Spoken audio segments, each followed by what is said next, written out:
যে মুহাম্মদ সাল্লাল্লাহু আলাইহি ওয়াসাল্লাম যখন মাজলুম মক্কার মাটিতে, যখন তাকে সহযোগিতা করার মতো কেউ নাই, তখন আবু জাহাল মুহাম্মদ সাল্লাল্লাহু আলাইহি ওয়াসাল্লামকে প্রস্তাব দিচ্ছে যে আসো ক্ষমতা ভাগাভাগি করি, 1 বছর তোমার আল্লাহর ইবাদত হবে, আর 1 বছর আমাদের মূর্তির পূজা হবে। 1 বছর তোমার ইসলামের আইন অনুযায়ী দেশ চলবে, আর 1 বছর আমরা আমাদের মতো দেশ চালাবো। রাসূলুল্লাহ সাল্লাল্লাহু আলাইহি ওয়াসাল্লাম সেই দিন কি বলেছিলেন? লাকুম দীনুকুম ওয়ালিয়া দীন, লা আ'বুদু মা তা'বুদুন। স্পষ্ট কথা, কাফারনা বিকুম। এগুলো এক একটা কোরআনের আয়াত। কি বললেন? তোমাদের দিন তোমরা পালন করো, আমাদের দিন আমাকে আমার মতো পালন করতে দাও। তোমরা যার ইবাদত করো আমি তার ইবাদত করতে পারবো না। কাফারনা বিকুম, তোমরা যার ইবাদত করো তাদের সাথে আমরা কুফরি করলাম। কত শক্ত কথা। ওয়াজতানিবুত তাগুত বলা আছে যে তাগুতকে অস্বীকার করতে হবে। তো তোমরা যার ইবাদত করো, যেই মূর্তির যেই শিরক করো, ওই শিরকের সাথে ওই মূর্তির সাথে আমরা কুফরি করলাম। কাফার না, অস্বীকার করলাম। আপোষের তো কোনো প্রশ্নই আসে না। এইরকম নিঃস্বার্থ দাওয়াত আলেম ওলামাগণ, ইসলামী দল, ইসলামী সংগঠন নিঃস্বার্থভাবে নিয়ে যাবে, এটা হয়ে ওঠেনি। তাহলে 1 নাম্বার হচ্ছে ব্যাপক দাওয়াতি কাজ করতে হবে, কিন্তু নিঃস্বার্থভাবে, ইখলাসের সাথে, ভালো ব্যবহারের সাথে, সবরের সাথে। 900 বছর দাওয়াত দিয়েছেন নূহ আলাইহিস সালাতু ওয়াস সালাম। আমরা 16 বছরই ক্লান্ত হয়ে গেছি। দাওয়াত দিতে হবে। 2 নাম্বার কাজ কি?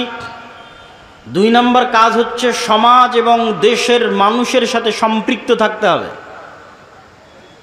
আজকে আলেম ওলামা, মসজিদ মাদ্রাসা, সমাজ বিচ্ছিন্ন, ডিসকানেক্টেড ফ্রম দ্য সোসাইটি। সমাজের সাথে তাদের কোনো কানেকশন নাই। আমাদের কাজ কি? আমরা ঘরে বসে বই লিখব, গবেষণা করব, ক্যামেরার সামনে একটা ভিডিও রেকর্ড করব, অনলাইনে কোর্স পরিচালনা করব, বিশ্ববিদ্যালয় মাদ্রাসায় টিচারি করব। সমাজ আর দেশ জান্নাতে গেল কি জাহান্নামে গেল দেখে লাভ নাই।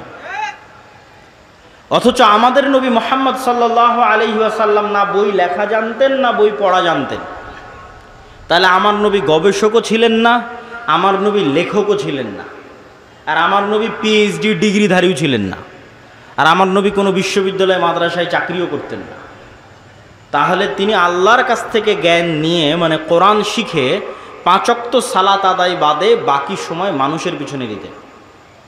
কার বাড়িতে কে মরলো, কার মেয়ের বিয়ে, তো কে কষ্টে আছে, কার বাড়িতে খাবার নাই, কে ঋণগ্রস্ত আছে, মানুষের দুঃখ কষ্টের ভাগিদার এবং ভাগবাটোয়ারার অংশীদার ছিল। মদিনা এবং মক্কায় বসবাসরত কোনো মানুষ মনে করবে যে আজকে সে বিপদগ্রস্ত আছে আর তার পাশে দাঁড়ানোর মতো মুহাম্মদ সাল্লাল্লাহু আলাইহি ওয়াসাল্লাম নাই, এটা অসম্ভব। তিনি সমাজের মানুষের সাথে ফুললি কানেক্টেড ছিলেন। আপনি সমাজ বিচ্ছিন্ন হয়ে কখনোই ইসলাম প্রতিষ্ঠা করতে পারবেন না। আর ইসলাম 4 দেওয়ালের মধ্যে, মসজিদের 4 দেওয়ালের মধ্যে সীমাবদ্ধ থাকার জিনিসও নয়। ইসলামকে রিপ্রেজেন্ট করতে হবে। আপনাকে ইসলামের প্রতিনিধি হিসেবে সমাজের মানুষের সাথে কানেক্টেড হতে হবে, যে ইসলাম কত সুন্দর, এই মানুষের সাথে উঠা বসা করে দেখো কত সুন্দর। এই ইসলামের প্রতিনিধি, এর সাথে কথা বলে দেখো ইসলাম কত সুন্দর। আজকে আফগানিস্তানে যারা ক্ষমতায় এসেছে, তাদের আকীদা নিয়ে সমালোচনা হতে পারে, তাদের বিশ্বাস নিয়ে ফতোয়া ফারায়েজ মাসলা মাসাইল নিয়ে মতভেদ থাকতে পারে, কিন্তু 2টা পয়েন্টে কোনো আফগানিও দ্বিমত করবে না যে তারা সত্যবাদী, ন্যায়পরায়ণ। কোথাও 1টা টাকা দুর্নীতি হবে, এটি তাদের দ্বারা বরদাস্ত করা সম্ভব না। তো তারা এই জায়গায় এসেছে কিভাবে? সমাজের মানুষের সাথে সম্পৃক্ত থেকে, সমাজের মানুষের দুঃখ কষ্টের অনুভূতির অংশীদার হয়ে, সমাজের মানুষের দায়িত্ব নিয়ে। যখন রাশিয়ার সাথে যুদ্ধের পর গোটা আফগানিস্তানে গৃহযুদ্ধ, কোনো ল অ্যান্ড অর্ডার নাই, যেমন আমাদের দেশে 3 দিন কোনো সরকার ছিল না, এরকম ল অ্যান্ড অর্ডার বিহীন অবস্থায় খুন, চুরি, রাহাজানি, ধর্ষণ একাকার। তখন এক মাদ্রাসার ছাত্ররা বের হয়ে এক জায়গায় ধর্ষকের শাস্তি প্রকাশ্যে বাস্তবায়ন করে দিয়েছে। তখন মানুষজন কি দেখলো? যে এরা তো ন্যায়পরায়ণতা প্রতিষ্ঠা করতে জানে, এদের কাছেই তো আমাদের জানমাল নিরাপদ, আমাদের ধন সম্পদ নিরাপদ, আমাদের পরিবার পরিজন নিরাপদ। আমরা কি চাই? নিরাপত্তা চাই, শান্তি চাই। তো ওই নিরাপত্তা, ওই শান্তির গ্যারেন্টি বাংলাদেশে বসবাসরত ইসলামের যারা রিপ্রেজেন্টার, ইসলামকে যারা প্রতিনিধিত্ব করে, তারা দিতে পেরেছে কিনা? তারা তাদের ন্যায়পরায়ণতা, সত্যবাদিতা দিয়ে সেটা ফুটে তুলে ধরতে পেরেছে কিনা? অতএব আপনাদেরকে সমাজের সাথে কানেক্টেড থাকতে হবে। তাহলে 1 নাম্বার বললাম ব্যাপক দাওয়াতি কাজ করতে হবে, 2 নাম্বার বললাম সমাজের সাথে সম্পৃক্ত থাকতে হবে, 3 নাম্বার শক্তিশালী প্রতিষ্ঠান তৈরি করতে হবে। এবার আসবে আপনাদের গণতান্ত্রিক রাজনীতির উত্তর। শক্তিশালী প্রতিষ্ঠান মানে কি? ইউরোপ, আমেরিকা এবং ইংল্যান্ডে গণতন্ত্র কেন টেকসই? ইংল্যান্ড এবং আমেরিকাতে প্রতিষ্ঠানগুলো পাওয়ারফুল, এই জন্য টেকসই। প্রতিষ্ঠান পাওয়ারফুল মানে পুলিশ বাহিনী স্বাধীন স্বতন্ত্র, বিচার বিভাগ স্বাধীন স্বতন্ত্র। ক্ষমতায় বাইডেন কি ট্রাম্প সেটা বিষয় নয়, পুলিশ তার মতো ফাংশন করে, বিচার বিভাগ তার মতো ফাংশন করে। কিন্তু আমাদের ভারত, পাকিস্তান, বাংলাদেশের প্রবণতা হচ্ছে যেই ক্ষমতায় আসে সে পুলিশ, আর্মি, বিচার বিভাগ সবগুলোকে নিজের পকেটের মধ্যে ঢুকিয়ে ফেলে। ফলত এখানে রাষ্ট্র প্রতিষ্ঠান দুর্বল হয়ে যায়, ফাংশন করে না। তো শক্তিশালী প্রতিষ্ঠান মুসলমানদের নাই। কোটি কোটি ভোটার আছে, কিন্তু এই কোটি কোটি ভোটারের প্রতিনিধিত্বকারী শক্তিশালী প্রতিষ্ঠান নাই। আপনি শক্তিশালী প্রতিষ্ঠানের, বেসরকারি শক্তিশালী প্রতিষ্ঠানের 2-1টা উদাহরণ নেন। যখন প্রধানমন্ত্রী হাসিনা বিদায় নিল, তখন অটোমেটিক ট্রানজিশন অফ পাওয়ার, পাওয়ারের হস্তান্তর, এটিই নিয়ম যে যখন রাষ্ট্র অকার্যকর তখন রাষ্ট্রে অবস্থানরত শক্তিশালী প্রতিষ্ঠানগুলোর কাছে ক্ষমতা চলে যায়। তো বাংলাদেশের সবচেয়ে শক্তিশালী প্রতিষ্ঠান হচ্ছে আর্মি। তো ফলত যখন প্রধানমন্ত্রী হাসিনা বিদায় নিয়েছে তখন অটোমেটিক ক্ষমতা চলে গেছে আর্মির কাছে।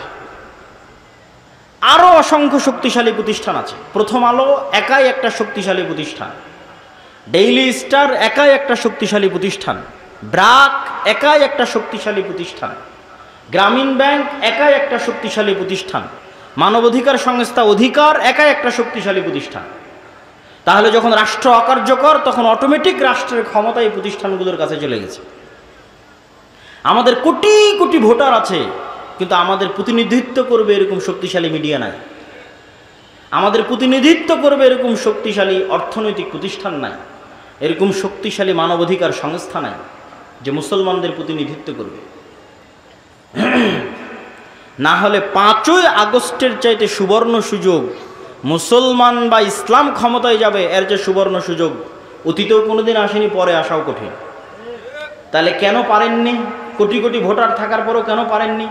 আপনাদের কারো, এত ইসলামী দলের, এত ইসলামী সংগঠনের কারো শক্তিশালী প্রতিষ্ঠান ছিল না। তাহলে কোটি কোটি ভোটার দিয়ে আপনি কি করবেন যদি শক্তিশালী প্রতিষ্ঠান না থাকে? এরকম 5ই আগস্ট প্রত্যেক 20 বছর, 25 বছর, 30 বছর পর আসবে। কালকেই আপনাকে ভোট করে ক্ষমতায় যেতে হবে 5 বছরের জন্য, 3 বছরের জন্য, 4 বছরের জন্য। এটি স্বল্প মেয়াদী পরিকল্পনা।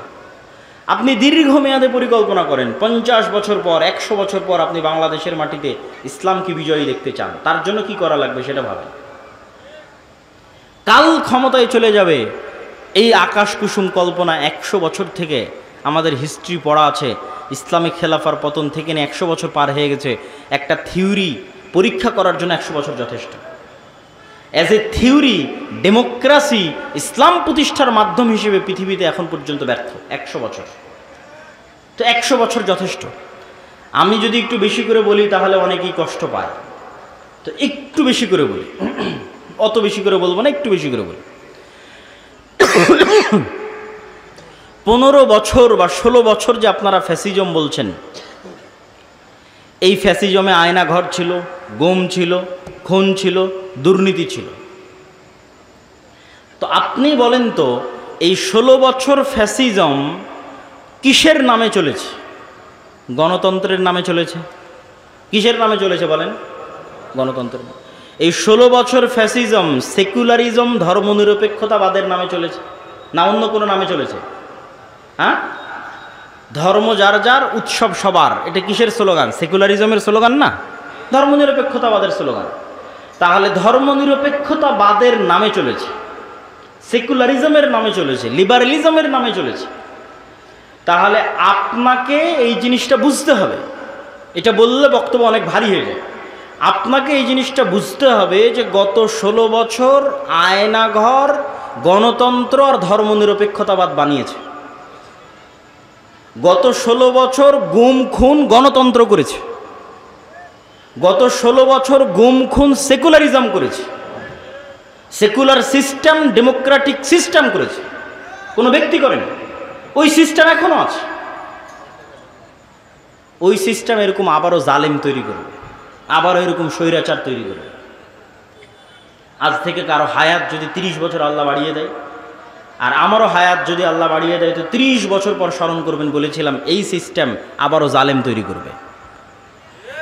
কেন? এটা হচ্ছে পাশ্চাত্য বিশ্বের সুবিধা, যে আমাদের সিস্টেম টিকে থাক, সবার রাগ নির্দিষ্ট ব্যক্তির উপর উঠুক। তো সবার রাগ নির্দিষ্ট ব্যক্তির উপর উঠে গেছে, নির্দিষ্ট ব্যক্তি পালিয়ে গেছে, সবাই ঠান্ডা হয়ে গেছে, কিন্তু সিস্টেম কিন্তু টিকে গেছে। তাহলে আপনাকে বুঝতে হবে যে এই যে বৈষম্য বিরোধী ছাত্র আন্দোলনে যদি 1700 নিহত হয়ে থাকে, তাহলে 1700 জনকে হত্যা করেছে কে বলেন তো? একটু জোরে বলেন দেখি, কে? এই 1700 জনকে হত্যা করেছে গণতন্ত্র এবং ধর্মনিরপেক্ষ মতবাদ। অনেক অনেক কঠিন কথা বলে দিলাম, কিন্তু এটিই সত্য। এটা যত দ্রুত মুসলমানেরা বুঝবে, তা আপনি তাহলে কি বলছেন তাহলে আপনি এই সিস্টেমকে অমান্য করে উপরে ফেলে দিবেন? এটা কখনোই বলিনি। কেননা আমরাই আপনাদের সামনে বক্তব্য দিয়েছি যে চলন্ত যার কাছে ক্ষমতা আছে, রাষ্ট্র ক্ষমতা আছে, তাকে আনুগত্য করতে হবে। আমরাই বক্তব্য দিয়েছি, এবং সেটার বিরুদ্ধে বিদ্রোহ করাকে আমরা খারিজি মতবাদ বলেছি। কিন্তু সমাধানের রাস্তা কোনটা? সমাধানের রাস্তা ওইটা। সেটা হচ্ছে মানুষ অবশ্যই বুঝবে যে এই সিস্টেম জালেম তৈরি করে, এই সিস্টেম স্বৈরাচার তৈরি করে, এই সিস্টেম দুর্নীতিবাজ তৈরি করে, এই সিস্টেম আমাদেরকে মাজলুম করে। কিন্তু এই সিস্টেমের বিরুদ্ধে শক্ত আওয়াজ তোলার জন্য আপনাদের প্রতিষ্ঠান লাগবে। এরকম 100 বছরও যদি রাজনীতি করেন, ভোট করেন, তো ওই পাওয়ার অর্জন করতে পারবেন না যেই পাওয়ার একটা প্রতিষ্ঠানের থাকে, শক্তিশালী প্রতিষ্ঠানের থাকে। সম্মানিত উপস্থিতি, তাহলে আপনাদেরকে দিক নির্দেশনামূলক কি বললাম? 1 নাম্বার বলেছি ব্যাপক দাওয়াতি কাজ করতে হবে। 2 নাম্বার বলেছি সমাজ এবং দেশের সাথে সম্পৃক্ত থাকতে হবে। 3 নাম্বার বলেছি শক্তিশালী প্রতিষ্ঠান তৈরি করতে হবে। 4 নাম্বার পয়েন্টটা আগে সংক্ষিপ্ত আলোচনা করেছি, একটু আলাদা পয়েন্ট আকারে এখন বলি। 4 নাম্বার পয়েন্ট হচ্ছে, এখন আপনার কাছে যত ছোটোখাটো প্রতিষ্ঠান আছে, যত ছোটোখাটো মসজিদ আছে, মাদ্রাসা আছে, দল আছে, সংগঠন আছে, এগুলোতে ন্যায়পরায়ণতা, সত্যবাদিতা প্রতিষ্ঠা করে। যে কোনো একটা ছোট্ট মাদ্রাসায় ন্যায়পরায়ণতা, সত্যবাদিতা প্রতিষ্ঠা করেন, আল্লাহ কবুল করলে ওই মাদ্রাসা থেকে রাষ্ট্র ক্ষমতায় পৌঁছে দেবে। বেশি কিছু লাগবে না, এই 2টা গুণ লাগবে। একটা ছোট্ট সংগঠনের মধ্যেও যদি ন্যায়পরায়ণতা, সত্যবাদিতা প্রতিষ্ঠা হয়, আল্লাহ ওখান থেকেই রাষ্ট্র ক্ষমতায় পৌঁছে দেবে। কিন্তু সত্যবাদিতা এবং ন্যায়পরায়ণতা ছাড়া রাষ্ট্র ক্ষমতায় যাওয়ার জন্য আল্লাহ সুবহানাহু ওয়া তাআলার দয়ায় কোনো সুযোগ নেই।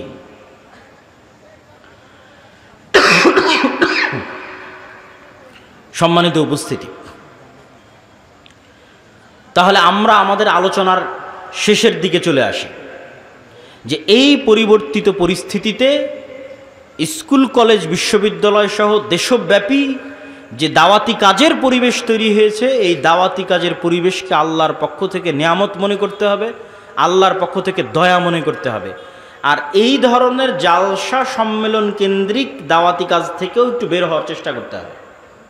জালসা সম্মেলন ভালো, কিন্তু জ্ঞান কেন্দ্রিক দাওয়াতি কাজ হচ্ছে টেকসই। আমার বহু বক্তব্যে আপনারা শুনেছেন, আমি বলেছি যদি জালসা করে জ্ঞান পৌঁছানো বেশি ভালো হতো, তাহলে ব্রাক শুধু জালসাই করে বেড়াতো, আর খ্রিস্টান মিশনারিরা শুধু জালসাই করত। তারা জালসা করে না, ছোট ছোট শিক্ষা প্রতিষ্ঠান তৈরি করে, জ্ঞানের যে রাস্তাগুলো, সিলেবাস কারিকুলামের যে রাস্তাগুলো, সেগুলোতে তারা অগ্রগামী, তারা সেগুলোর অন্তর্ভুক্ত হয়ে আছে।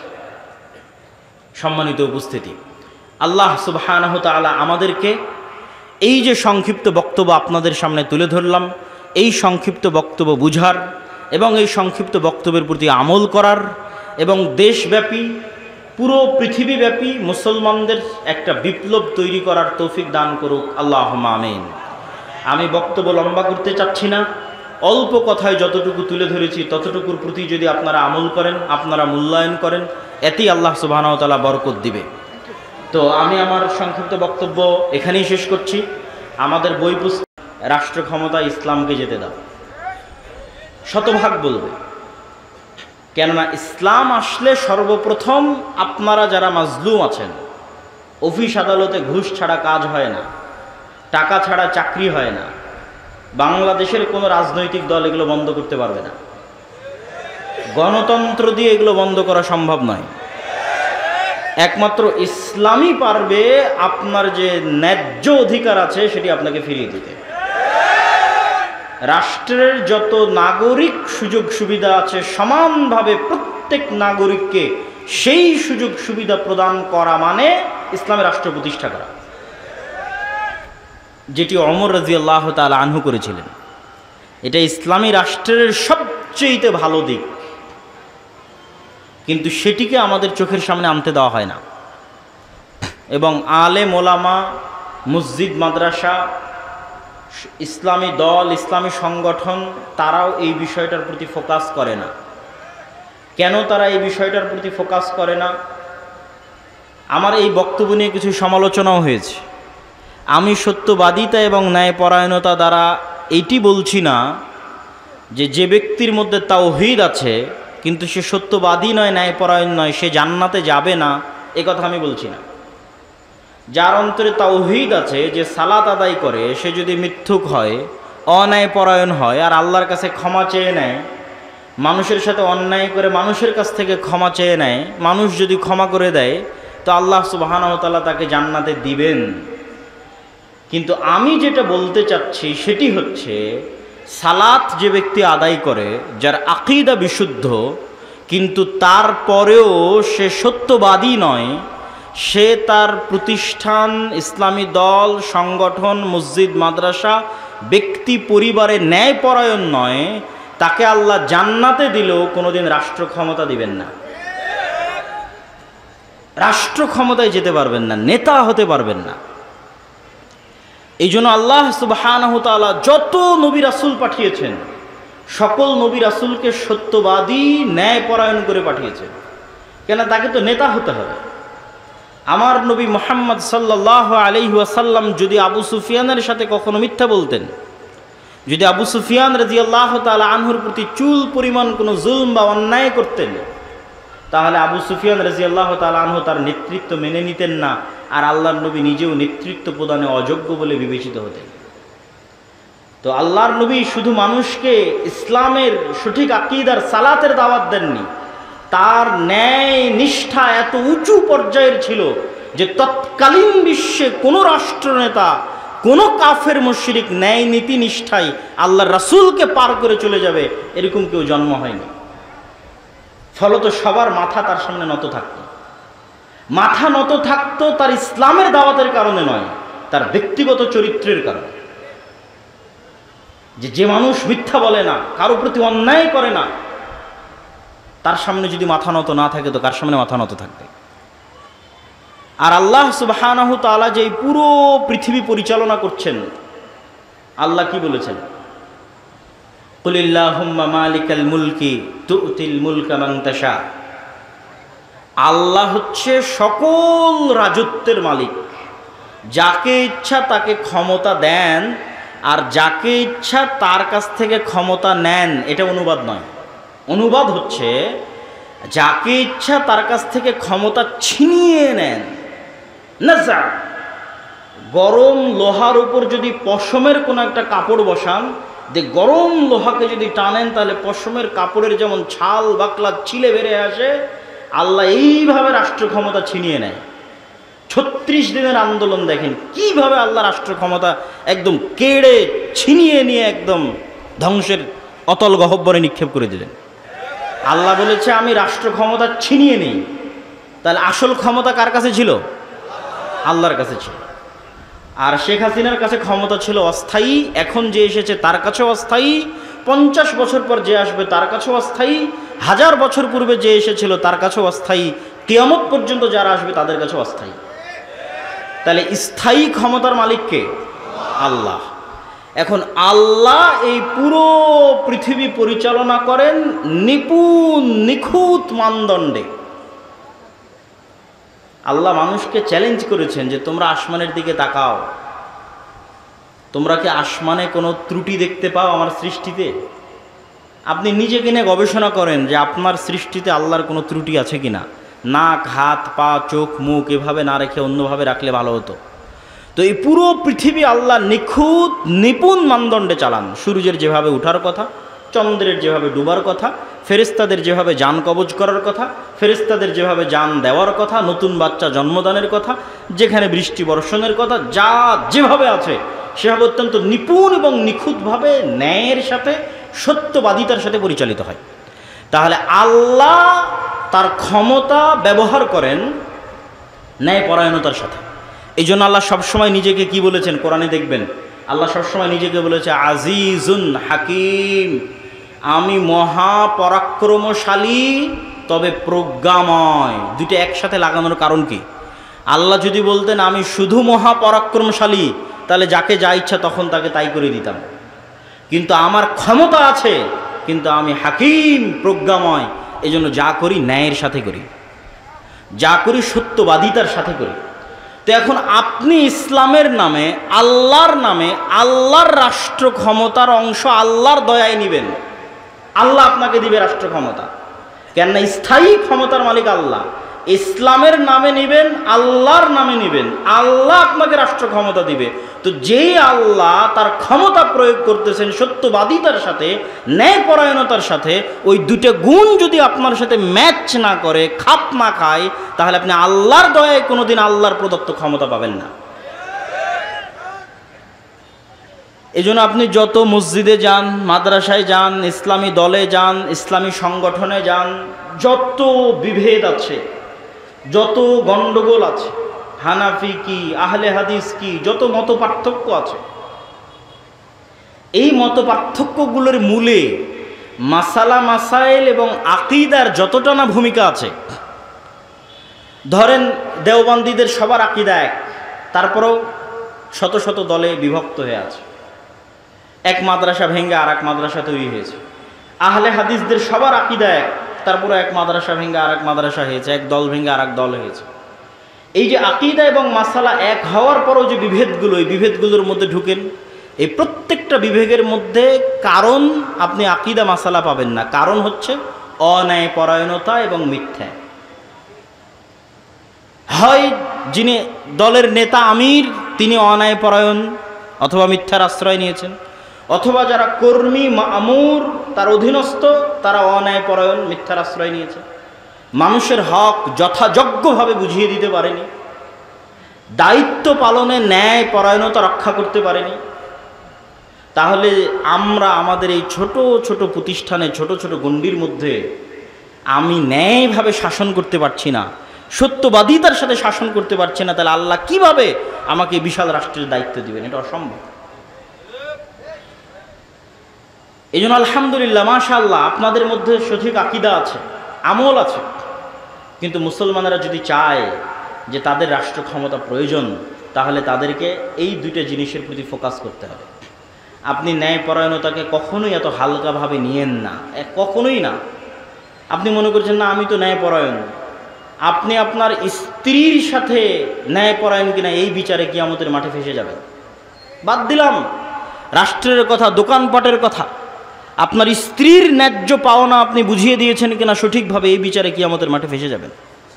আপনি জানেন বড় বড় আলেম ওলামারা বিবাহ অনেকেই করেননি। কেন করেনি? এই ভয়ে করেনি যে তার স্ত্রীর হক, ন্যায্য হক সে বুঝিয়ে দিতে পারবে কিনা। মানুষের হক খুবই কঠিন, ন্যায়পরায়ণতা প্রতিষ্ঠা করা খুবই কঠিন জিনিস। আপনি মনে করেছেন আমি হয়তো সালাত সিয়াম সব কিছু সঠিক আকীদাতে জান্নাতে চলে গেলাম, কিন্তু বাপের সম্পত্তি বন্টন করার সময় বোনকে ন্যায়পরায়ণতার সাথে বন্টন করে দেন। মানে যেই জায়গায় দামি জমি সেখানে আপনি ভাগ নিয়েছেন, বোনকে দেননি। যেটা দূরে কম দামি আবাদ হয় না সেখানে বোনকে দিয়েছেন। তাহলে এই জমি বন্টনে কি আপনি ন্যায়পরায়ণতা করেছেন? করেননি। তাহলে আপনার মতো দুর্নীতিবাজ চোরকে আল্লাহ রাষ্ট্র ক্ষমতা দিবে আল্লাহর দয়ায়? অসম্ভব। আল্লাহর দয়ায় রাষ্ট্র ক্ষমতা পাবেন না। জোর করে মারামারি করে রাষ্ট্র ক্ষমতা সেটা ভিন্ন জিনিস। আমরা আলোচনা করছি ইসলাম রাষ্ট্র ক্ষমতায় যাবে কার দয়ায়? আল্লাহর দয়ায়। তো আল্লাহর দয়ায় ইসলাম যদি রাষ্ট্র ক্ষমতা যায় তো মুসলমানদেরকে কি হতে হবে? মুখে বলতে হবে সত্য, কাজে হতে হবে ন্যায়পরায়ণ। পরিবারে, সমাজে, প্রতিষ্ঠানে, রাষ্ট্রে। এমনি দেশ চেঞ্জ হয়ে যাবে। একদিনে দেশ পরিবর্তন হওয়া সম্ভব, একদিনে। যারা রাষ্ট্র ক্ষমতায় আসে এরা অল্প সময়ের জন্য আসে, আর স্থায়ী থাকে কারা? ওই যে পুলিশ হাসিনার আমলে ছিল এখনও আছে, যে আর্মি হাসিনার আমলে ছিল সে এখনও আছে, সচিবালয়ে যে সচিব ডিসি ওসি হাসিনার আমলে ছিল বদলি হতে পারে কিন্তু ওরাই আছে। এরা হচ্ছে রিটায়ার্ড না হওয়া পর্যন্ত এরা থাকবে। তাহলে আসল ক্ষমতা কাদের হাতে? ওদের হাতে না, আসল ক্ষমতা ওদের হাতে। তাহলে এই যে ওসি ডিসি এসপি সচিব, এদের যদি ন্যূনতম মেরুদণ্ড সোজা হয় আর বলে যে আমরা অন্যায় করব না এবং সত্য বলবো, তো ক্ষমতায় যেই আসুক দেশ ভালো চলবে না মন্দ চলবে? ভালো চলবে। কিন্তু তাদের সেই শক্ত মেরুদণ্ড নাই। আমরা ওই শক্ত মেরুদণ্ডওয়ালা প্রজন্ম তৈরি করতে পারিনি। সবাই টাকার কাছে বিক্রি, অর্থের কাছে বিক্রি, অথচ তারা সবাই দাবি করে সে অনেক বড় হাজি, অনেক বড় নামাজি, অনেক বড় দানবীর, বড় বড় জালসার প্রধান অতিথি, বড় বড় জালসার বিশেষ অতিথি। এগুলো ইসলাম নয়। আপনাকে সত্যবাদী এবং ন্যায়পরায়ণ হতে হবে যদি আপনি মুসলমানদের সম্মান রক্ষা করতে চান, ইসলামের সম্মান রক্ষা করতে চান। আর সত্যবাদিতা এবং ন্যায়পরায়ণতার উপর এতটা গুরুত্ব আমি কেন দিচ্ছি এখনকার ইদানিং বক্তব্যে এত সমালোচনার পরে? ওয়াতাম্মাত কালিমাতু রাব্বিকা সিদকাও ওয়া আদলা। আল্লাহ সুবহানাহু ওয়া তাআলা কোরআন মাজিদে বলেন, তার সকল আদেশ সমাপ্ত হয়েছে সত্যবাদিতার উপরে, ন্যায়পরায়ণতার উপরে। মানে আল্লাহ যত আদেশ মানুষকে দিয়েছে প্রত্যেকটা আদেশ সত্য, প্রত্যেকটা আদেশ ন্যায়। একটা আদেশ শোনেন, আল্লাহ আদেশ দিয়েছে কি? তোমরা আল্লাহর ইবাদত করবা, শিরক করবা না। তো এবার কালেমা কি? লা ইলাহা ইল্লাল্লাহ। আল্লাহ ব্যতীত ইবাদতের যোগ্য কোনো সত্য মাবুদ নাই। মানে আল্লাহ ব্যতীত যে মাবুদগুলোর ইবাদত করা হয় এদের মধ্যে দুইটা গুণ আছে। এক, ওরা মিথ্যা, আর দুই, ওরা ইবাদতের অযোগ্য। তো যেটা ইবাদতের অযোগ্য ওটাই অন্যায়পরায়ণতা, ওটাই জুলম, আর ওটাই মিথ্যা। আর সত্য কোনটা? একমাত্র সত্যকে আল্লাহ। আর একমাত্র ইবাদতের যোগ্য ন্যায় কোনটা? আল্লাহর ইবাদত করা। এবং এটা হাদিসেও আছে। রাসূলুল্লাহ সাল্লাল্লাহু আলাইহি ওয়াসাল্লাম বলছেন, তোমরা কি জানো আল্লাহর হক মানুষের উপরে কি আর মানুষের হক আল্লাহর উপরে কি? তো আল্লাহর হক মানুষের উপর হচ্ছে যে মানুষ ন্যায়পরায়ণ হবে আল্লাহর সাথে, যে ইবাদত আল্লাহ ব্যতীত অন্য কারো করবে না। এটা আল্লাহর সাথে ন্যায়পরায়ণতা, এটা আল্লাহর সাথে সত্যবাদিতা। এরকম করে ধরে ধরে ইসলামের প্রত্যেকটা হুকুমের মধ্যে সত্য আছে, ন্যায় আছে। সম্মানিত উপস্থিতি, তো আপনাকে আগে বুঝতে হবে যে ইসলামী রাষ্ট্র ব্যবস্থা মানে কি। ইসলামী রাষ্ট্র ব্যবস্থায় আপনার কি উপকার আছে, আপনার কি কল্যাণ আছে। ইসলামী রাষ্ট্র ব্যবস্থায় আপনার 6টা মৌলিক অধিকার সংরক্ষিত হবে। 5টা মৌলিক অধিকার দিয়েছে জাতিসংঘ, আর ইসলাম দিয়েছে 6টা মৌলিক অধিকার। অন্ন, বস্ত্র, শিক্ষা, স্বাস্থ্য, বাসস্থান, এগুলোর কথা তো আমরা জানি। তার সাথে ইসলাম আরও একটি যুক্ত করেছে হচ্ছে সম্মান। আপনার সম্মান রক্ষা করা হবে, ইসলামী রাষ্ট্রের দায়িত্ব। মানুষ যেন আপনার মানহানি করতে না পারে। ইসলামী রাষ্ট্র হয় কল্যাণমূলক রাষ্ট্র ব্যবস্থা। কল্যাণমূলক রাষ্ট্র ব্যবস্থায় সকল কিছুর জিম্মেদারি রাষ্ট্রের উপর। একজন মানুষ যদি না খেয়ে থাকে তাও দায়ী রাষ্ট্র। একজন মানুষের যদি ঘর না থাকে বসবাস করার জন্য দায়ী রাষ্ট্র। একজন মানুষের যদি গায়ে কাপড় না থাকে দায়ী রাষ্ট্র। এই জিম্মেদারি নেওয়া হচ্ছে ইসলামী রাষ্ট্র। সম্মানিত উপস্থিতি, তাহলে এই ধরনের ইসলামী রাষ্ট্র প্রতিষ্ঠার জন্য আমরা কি করতে পারি? আমরা কি তাহলে ভোটের রাজনীতিতে অংশগ্রহণের মাধ্যমে ইসলামী রাষ্ট্র প্রতিষ্ঠা করব? কেউ কেউ বলতে পারে হ্যাঁ, আমি তাদের সাথে দ্বিমত করছি বা তার বিরোধিতা করছি এটা নয়, আমি যুক্তির আলোকে আপনাকে পরামর্শ দিতে চাই যে আমাদের করণীয় কি, করা উচিত কি। 1 নাম্বার করণীয়, এই রকম পরিস্থিতিতে, যেই পরিস্থিতিতে আমরা আছি, দাওয়াতি কাজ। আপনি বলবেন, আপনাদের কথা শুরু হলেই বলেন দাওয়াতি কাজ, আর কত দাওয়াতি কাজ। কুনতুম খায়রা উম্মাতিন উখরিজাত লিন-নাস তা'মুরুনা বিল মা'রুফ ওয়া তানহাউনা আনিল মুনকার। এই উম্মতে যেহেতু আর কোনো নবী আসবেন না, সেহেতু প্রত্যেক যুগে মানুষকে হেদায়েত করার জন্য দাওয়াত দিবে এই উম্মতের লোকেরাই। বানু ইসরাইলে প্রতি যুগে নবী প্রেরিত হতো মানুষকে দাওয়াত দেওয়ার জন্য, আর এই উম্মতে কোনো নবী আসবে না, তো দাওয়াত দিবে এই উম্মতের লোকেরাই। এখন যদি এখানে কোনো নবী আসতেন, তাহলে তিনি কি করতেন? আগে কি দিতেন? আগে দাওয়াত দিতেন। আগে কি দিতেন? দাওয়াত দিতেন। এখন যদি বাংলাদেশে কোনো নবী প্রেরিত হতেন, তাহলে তিনি দাওয়াত দিতেন। তো যেহেতু নবী প্রেরিত হবেন না, তো দাওয়াতি কাজ অতীতেও ছিল, আজও থাকবে, ভবিষ্যতেও থাকবে। দাওয়াতি কাজে আমরা সফল নই কেন? নবীদের মতো ইখলাস, নবীদের মতো হিকমা, নবীদের মতো সবর, নবীদের মতো কৌশল, নবীদের মতো ভদ্র এবং নম্র আচরণের মাধ্যমে আমরা দাওয়াত দিতে পারিনি। যেখানে মূসা আলাইহিস সালাতু ওয়াস সালামকে ফেরাউনের নিকটে দাওয়াত দিতে পাঠানো হয়েছে, তারপরে বলা হচ্ছে ভালো ভাষায় কথা বলবে, আর আমরা আমারই আর এক মুসলিম ভাইকে দাওয়াত দিতে গিয়ে বলতেছি তুই মুশরিক, তুই বেদাতি, তুই জাহান্নামী, তুই কাফের। তো তাহলে আমাদের দাওয়াতি স্ট্র্যাটেজির মধ্যে, পদ্ধতি কৌশলের মধ্যে ত্রুটি আছে। আমরা যত ইসলামী দল সংগঠন বলেন, আলেম ওলামা বলেন, রাষ্ট্রের টপ লেভেলে যদি কেউ দাওয়াত নিয়ে গিয়ে থাকে, তাহলে নিজের স্বার্থের জন্য নিয়ে গেছে বেশিরভাগ। আমরাও নিজের স্বার্থের জন্য নিয়ে গেছি। স্বার্থ মানে কি বুঝতে পারছেন? স্বার্থ মানে যে আমার এই কাজটা আটকে আছে, এই কাজটা একটু করে দিতে হবে ভাইজান। ওসি, ডিসি, এসপি, মন্ত্রী সবার কাছে গেছি, ভাই আমার মাদ্রাসার এটা আটকে আছে, ভাই আমার এই দলের এটা আটকে আছে, ভাই আমার পত্রিকার এই সমস্যা হয়ে আছে, একটু কাজটা করে দেয়। কেউই নিঃস্বার্থভাবে শুধু ইসলামের প্রতিনিধি হিসেবে তাকে ইসলামের দাওয়াত দিতে গেছে, এরকম নাই। যে আপনি প্রধান উপদেষ্টা ডক্টর ইউনূস, আপনার কাছে আজকে কিছু চাইতে আসেন, আপনার কাছে দাওয়াত দিতে এসেছি যে এই হলো আল্লাহর দাওয়াত, এই হলো আল্লাহর নবীর দাওয়াত, এর মধ্যে আপনার কল্যাণ আছে। এরকম নিঃস্বার্থ দাওয়াত নিয়ে যাবে নাই। আর নবীগণ সব সময় রাষ্ট্রের টপ লেভেলে দাওয়াত নিয়ে গেছেন নিঃস্বার্থ। ইব্রাহিম আলাইহিস সালাতু ওয়াস সালাম তৎকালীন যুগের রাষ্ট্রপ্রধান নমরুদকে হিট করেছেন নিঃস্বার্থভাবে। নমরুদের কাছে ইব্রাহিম আলাইহিস সালামের কোনো চাওয়া পাওয়া ছিল না। মূসা আলাইহিস সালাতু ওয়াস সালাম ফেরাউনকে হিট করেছেন নিঃস্বার্থভাবে। মুহাম্মদ সাল্লাল্লাহু আলাইহি ওয়াসাল্লাম আবু জাহাল, আবু লাহাবকে হিট করেছেন, দাওয়াত দিয়েছেন নিঃস্বার্থভাবে, কোনো চাওয়া পাওয়া নাই। চাওয়া পাওয়া না থাকার মাত্রাটা দেখেন।